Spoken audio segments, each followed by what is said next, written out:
আসসালামু আলাইকুম। আজ আমার রান্নার আয়োজনে স্বাগত জানাচ্ছি সবাইকে। আজ আমি রেসিপিতে নিয়ে এসেছি পাটের শাক দিয়ে খেসারির ডাল দিয়ে। তো এই জন্য আমি 1 পোয়া খেসারির ডাল নিয়েছি।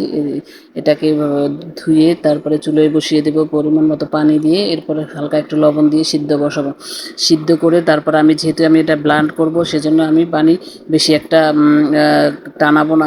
এটা আমি যতটুকু পানি দিয়ে আবার একেবারে ব্লান্ডারে ব্লান্ড করে আবার একটু পরিমাণ মতো পানি দিয়ে আমি চুলোয় বসিয়ে দেবো। এখানে আমি লবণ, হলুদ, কাঁচামরিচ, বেশ কিছু কাঁচামরিচ দিয়ে তারপরে এটাকে জাল করতে করতে একটু ঘন হয়ে আসবে, যখন টেনে আসবে তারপর আমি যে পাট শাকগুলো ধুয়ে রেখেছিলাম পানি ঝরিয়ে, সেটাই আমি এখানে দিয়ে দেব। কিছুক্ষণ পাট শাক দেওয়ার পরে আমি প্রায় 2-3 মিনিট নেড়ে চেড়ে নেব এবং নেড়ে চেড়ে নেওয়ার পরে আমি এটাকে তেলে ফোড়ন দেওয়ার জন্য আমি কাঁচামরিচ যেহেতু আগেই দিয়েছি, সেজন্য আমি শুকনো মরিচ দেবো এখানে, এবং পেঁয়াজ কেটে নিয়েছি, সেটাই আমি চুলায় বসাবো একটা কড়াইয়ে এবং তেল দেবো পরিমাণ মতো দিয়ে, এবং শুকনো মরিচ দিয়ে আমি নেড়ে চেড়ে যখন বেরেস্তা আকারে হয়ে যাবে, বাদামি আকারে, তখন আমি ঠিক সেই পাত্রে পাত্রে আমি ডাল রান্না করেছি সেখানেই আমি সেটা আমি ঢেলে দেব।